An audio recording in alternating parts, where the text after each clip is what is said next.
Hello, hi there. Hi, my name is Cate Mackenzie and I am a psychosexual therapist and a couples counsellor. And I'm here today to talk to you about forgiveness. It's a really big subject. How do you forgive yourself, or how do you forgive others, or how do you make amends for things you may feel you've done, or how do you let go? How do you let go of resentment for things you think that other people may have done to you? So here today we're going to talk about these different things. Just moving my dress a little bit. So here today we're going to talk about these little things because obviously it's huge and it's massive and it's potentially difficult and tricky and it's complex.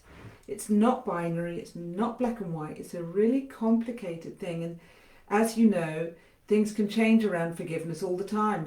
Sometimes, the person we were absolutely furious with, suddenly something happens to them, or they become unwell, and somehow it changes. Somehow it's not the same story. And sometimes, it's not like that. Sometimes, it's really difficult, and the resentments are held past people dying, past into different timelines. But if you wanted to be released, if you wanted to let go of some of your resentments, how might you do that? If you wanted to say sorry to someone, how might you do that? If you wanted to forgive yourself, to heal yourself, because often what happens is where we lack forgiveness for others is often how we're treating ourselves. So what I thought I'd talk to you today is about some different methods you can employ to get into the idea of making amends or engaging in forgiveness, and also talk about the process of how you might go down the path of releasing resentment and beginning to forgive yourself or forgive others. So to start with, this is quite a complex thing. As you know, if you have parents or caregivers or you've grown up in any way, there can be all kinds of things. Most families or people who've been brought up in different care situations have had lots of different issues and different difficulties. And so there are many reasons why people may feel resentful to their families or their caregivers or friends or workplaces. And as you know, we can have miscommunications through email, through text. Even when we talk to people, we can understand things from such different places, such different worlds, that it can create really complicated situations where people can end up hating each other forever. I know I had a relative, they fell out and they wrote letters to each other, and each of them decided that the letters had said different things, which ended the friendship. But when one of them was dying, they wrote some more letters to each other because actually the love was still there. The love was still potently there, but they hadn't been able to do that before. Another set of sisters that I know, they fell out for maybe 20 years because their relationship was not in balance in the way that was right for the two of them. One of them felt like they were more the caretaker and the other one felt not understood. And so the one who felt more like a caretaker, she separated from the other one for about 20 years. Other people judged her and said you shouldn't do that. But actually what happened was she changed herself and she changed how she was. So she didn't just rush in to do the caretaking, and they developed a more respectful relationship with better boundaries, and they have a more loving relationship. So sometimes we have to have time apart from people, from situations, to build ourselves up. Because I love this phrase. This was given to me by a lovely friend. Today is forgiving to me. So when we engage in forgiveness of ourselves or forgiveness of others, we're actually giving to ourselves, because we wear ourselves down with telling ourselves we didn't get that right, we were so terrible, or that person didn't get that right. And often part of the healing is, this is where the Buddhists have that lovely metta bhavana, that kindness meditation where you wish people well and you wish them love. part of the journey is to wish yourself and others love. So part of that is that inner child meditation where you are connecting to yourself as a loving being and thinking, looking at your diary and thinking, what do I need to put in my diary to make myself feel a lot better? Because it's a lot easier to let go, to release, to surrender resentment. If you're feeling like you've let go, like you've been for a swim in the sea, or you've had a dance, or whatever it is that would help you let go, it's a lot easier when you're letting go yourself. If you're having a massage, if you're doing your gym, your yoga, if you have your practices that help you let go, it's going to be a lot easier to let go. Then, of course, you want to be able to do some expressing, some writing, or if it feels really deep and you really don't know how to do it, maybe you want to see a therapist to help you connect and release what's there if you don't want to carry it anymore. And there can be a real difference as well between recognizing what someone did to you was not right, but maybe they weren't spiritually well, maybe they weren't happy, maybe they weren't in a great place, and not holding on to it. There can be a difference with saying that wasn't okay, but I don't want to hold on to this in my body anymore because this is not doing me any good.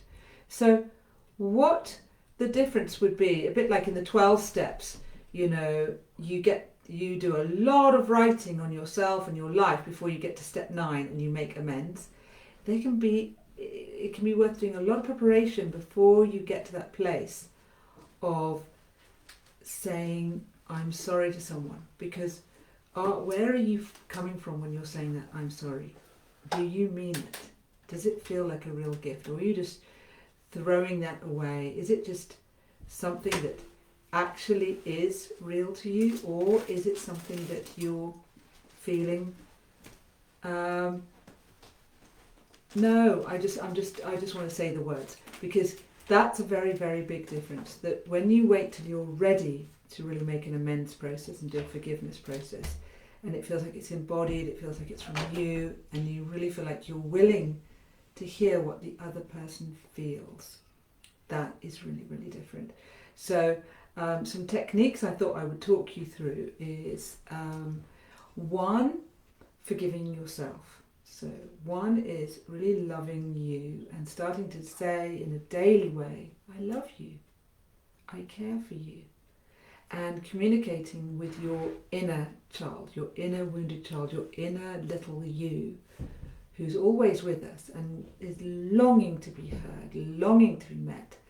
And if you could spend some time, daily would be great, but if you could spend some time just closing your eyes and connecting with that little you and finding out what does that little you need. Because sometimes we're so busy doing, trundling along, getting on with life, getting on with the bills and the technology of life, that we miss connecting with that little part of us, or the teenage part of us, or the young adult part of us that missed out possibly. And if you can begin to connect in with that little part and just feel the resentment or the unfairness, little children really know about, and that was not fair. If you can spend some time, put your hand on your belly, your hand on your heart, and take some time to think about that little you and what that little you needs.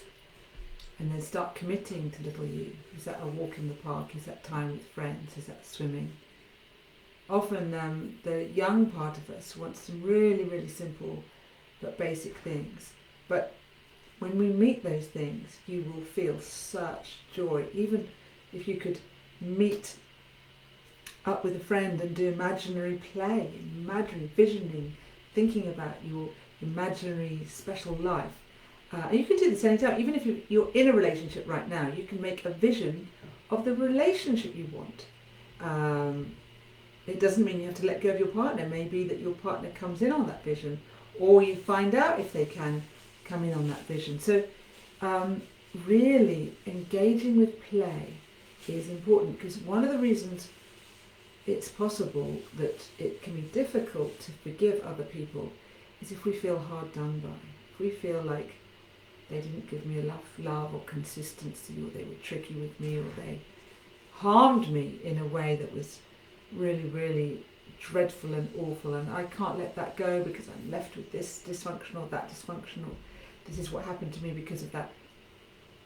If you can start to give to you this kindness, if you can start to heal you, it will start to be that an adult is giving to your little child. So the adults who didn't give to your little child, it can start to kind of separate from them. And it can start to be a lot easier if you can start to give to your little child.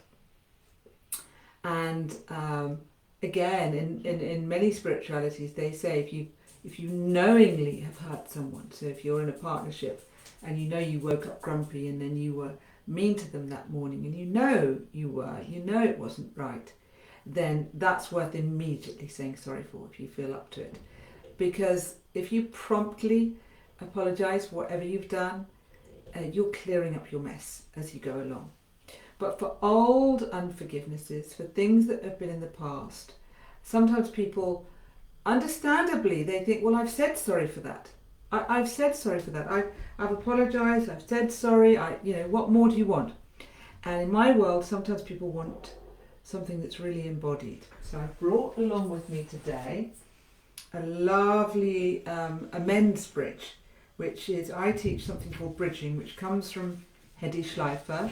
She developed it from the work of Harville Hendricks, and it's the idea that most people want to have that sense of belonging, of being heard, of being met. Most people want to, it comes from the idea of secure attachment, want to feel securely attached, attended to. Now, this is where, beginning with ourselves, giving that to ourselves is very important. But if you want to and you're able to and you're in a connection where you can do that, it can be exceptionally healing to do this in a relationship where you spend time, and it's worth creating a sacred space around this, creating an amend. It's worth not just throwing it away or just kind of running through it and saying, oh, okay, I'm sorry for that, yeah, that's over, but anyway, you were a bit of a nightmare anyway. It's not like that. It's really considering, do you feel okay to give this person a gift? Are you ready to give someone a gift and to say sorry for how you've been, for what you've done? Sometimes people don't say sorry, but they'll make a gesture in a different way. They will give someone a gift, send them some flowers or send them some wine or some chocolate. They will go out of their way to do something for someone. There are different ways that people make amends. But if you do feel able to really make an amend with someone in a face-to-face way, my suggestion would be that you make it very sacred, you make it a ritual. And in the bridging work, what we do is we make a really safe, sacred, ritualized space, which means there's nothing else going on. I relax the two people that are going to do it. And you can do this by yourself as well. And get people really, really relaxed, really, really centered in their body. So their prefrontal cortex is relaxed and open. Their parasympathetic and their sympathetic nervous systems are relaxed and settled. They're breathing. They're settled in their bodies. And one of them is going to make amends to the other. In my work, we always will do it both ways. Both people will say sorry at some point, but we'll do them one at a time, and that's how we go deep. And they will invite them across the bridge, which means come across to me, because they'd like to make an amends for a wrong that they did to the other person. And then they will say, what I'd specifically like to make an amends for is... And then what I did that was hurtful to you is, and as I say this, what I realise might also have been hurtful to you is, and now it makes me see what also might have been hurtful to you is, and now I hear what I just said, I realise what might also have been hurtful to you is. So what happens is you go through your mind, your eyes, your hearing, your seeing, you're sensing any different parts so you can really go deep. What happens with amends when people just say, oh, sorry about that, and they don't feel met, it doesn't feel like it's healed. It didn't go deep enough. So this is like soul surgery, going really deep with this amends. So this person is really seeing it, naming it, hearing it, stating it, feeling it, thinking it. How did I hurt you? What did I do? It can take quite a bit to think about this. You express every little bit of that and what you did that might have hurt this person. And then you're going to honour them and say, you didn't deserve this. You never deserved this. And then I imagine how you might have felt when I did this. So imagine how the person may have felt when you did this. And now I've said that, I imagine how you also may have felt when I did this.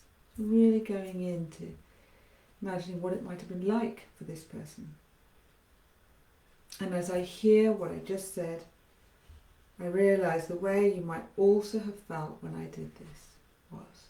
So you're really going to go in, even if initially it's because, you neglected to be in touch with them, or you did something, you missed something with them, but you're just going to go in and you're going to really recognise how that might have been for them.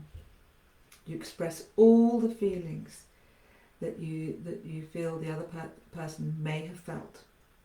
And then you say, if you really feel it, I wish I could have done it differently. And how I would have done it differently is this. And then you express how you might have been different. I wouldn't have avoided you. I would have told you what I felt. I would have made time to be with you. I would have set my boundaries better so that we could have been together. I would have done more work to release my resentment. Whatever it is you feel.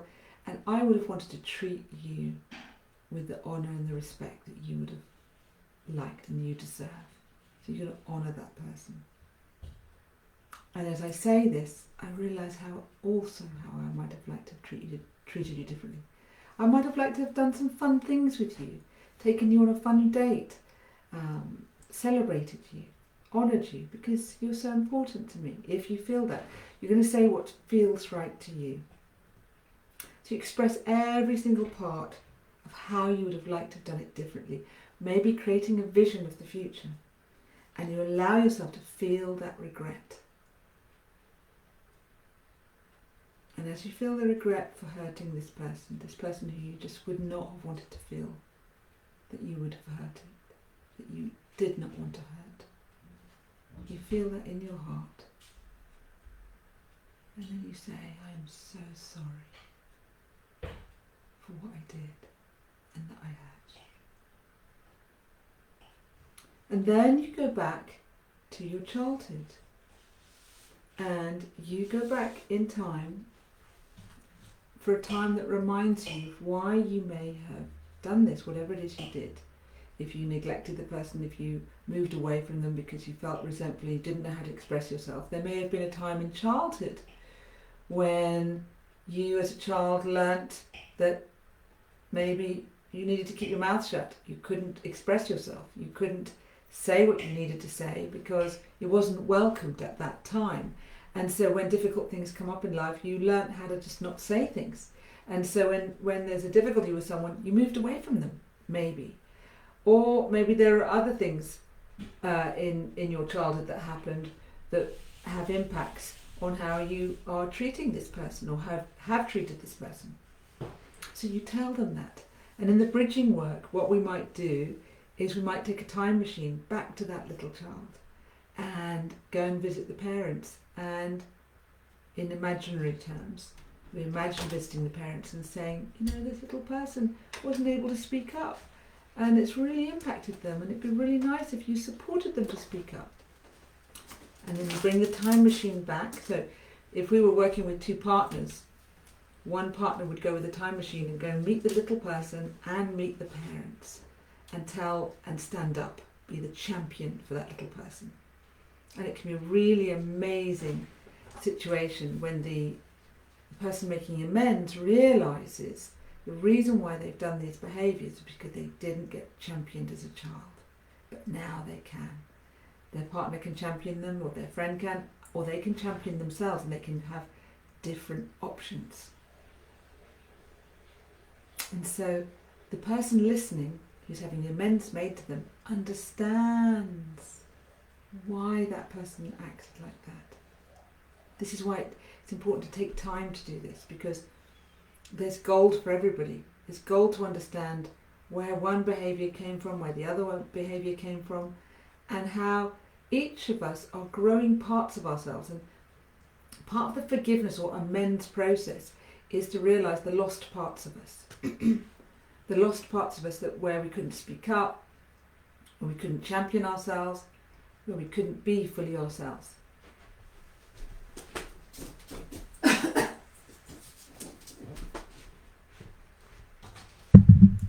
Just getting some water. And so then, what you would do, the person making amends would give a gift. A global gift I would like to give you now is, from now on, I would like to always, always, always, maybe show up, express myself. If I feel difficulties with you, instead of moving away, be more honest, but in a loving way, and never, never again withdraw myself from you. But always, always, always step in and say my truth with you. So specifically, what I'm going to give you as a gift is to be more authentic. Even if it's difficult, I'll do the best and the most loving way I can to show up in this relationship with you. And then the person listening, the person receiving the amends says, thank you. You're giving me this gift while being conscious, and my accepting of the gift you're giving me will reduce my fear. I think things are going on for me because I'm having... Need some water. Will reduce my fear. What will it reduce your fear of? And help me to feel. What will it help you to feel? And then the person making the amends says, thank you. This will help me. It will help me heal my fear of speaking up, heal my fear of how you heal amends, and giving this to you consciously will help me reclaim a part of myself and help me feel more secure and more confident about me. So you can see how a forgiveness journey, that's one particular journey, doing an amends bridge, which is the bridging work, which is the idea that people mirror the best and the worst of our caregivers, and how when we bump up against people, there's gold in all those bumps. And if we can really find those pieces of gold, we find pieces of ourselves. So all the resentments and all the difficulties of forgiving people, when we can turn them round, we actually find bits of us that got lost in the journey. There are other ways of doing forgiveness. There's the Ho'oponopono, I love you, please forgive me, I'm sorry, thank you, saying that over and over.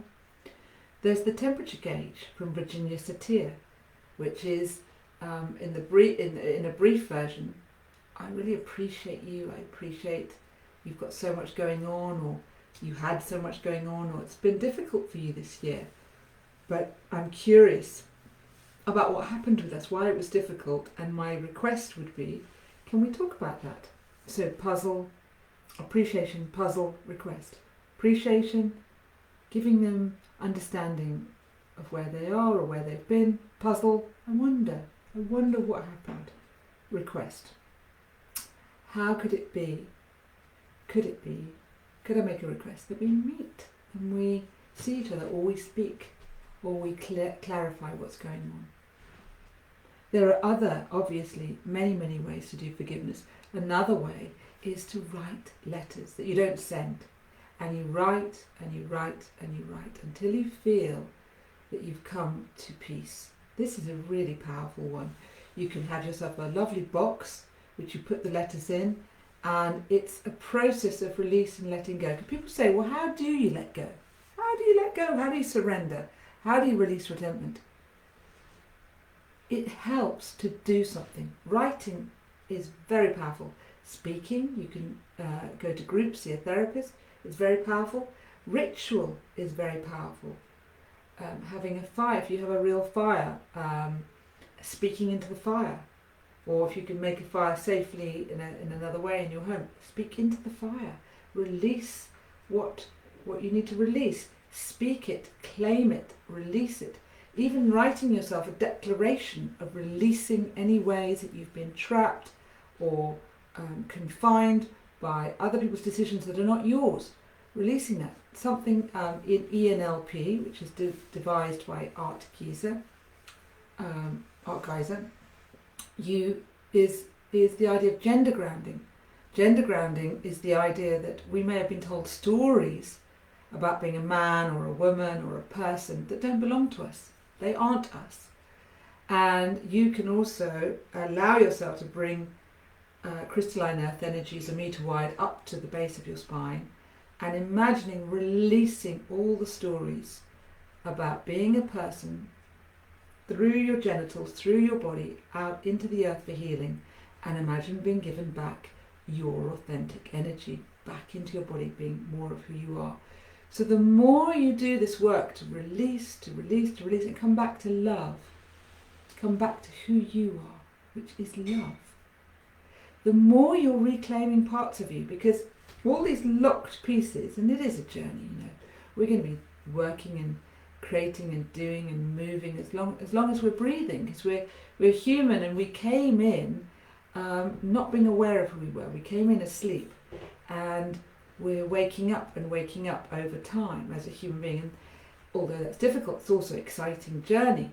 So we're always growing and always in a journey of breathing and growing.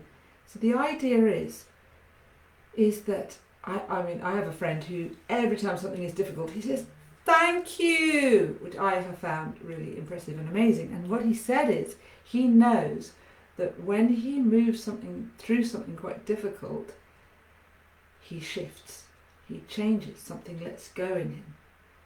And so he's aware of the way, we work in life, which is contraction, expansion, like birthing. And, with breathing, we breathe in, pause, breathe out, pause.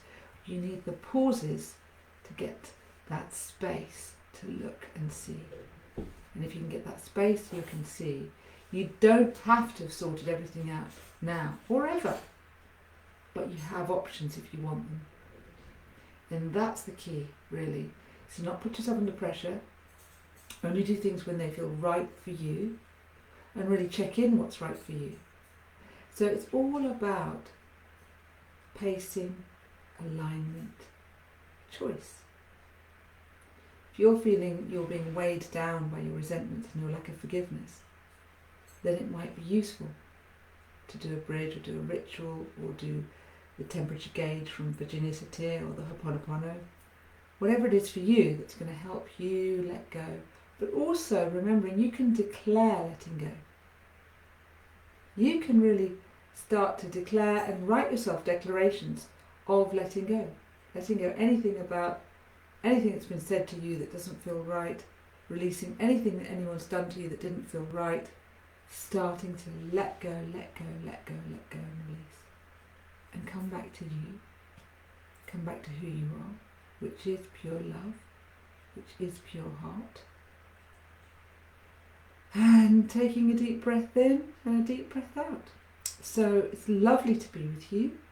I've put my details there for anyone who would like to know more. I have a lovely course on 4 Mondays starting the 21st of September on bridging, 8 till 9 UK time at night, 8 till 10 UK time, where we'll do various different bridges so you can learn how to create this ritual of connection in relationship and how to really do it in a sacred way. And so if anything interests you, please get in touch. And thank you so much. Wishing you a lovely day, hoping that you have chances to let go, release, and have a lot of play and a lot of fun. Thanks. Bye.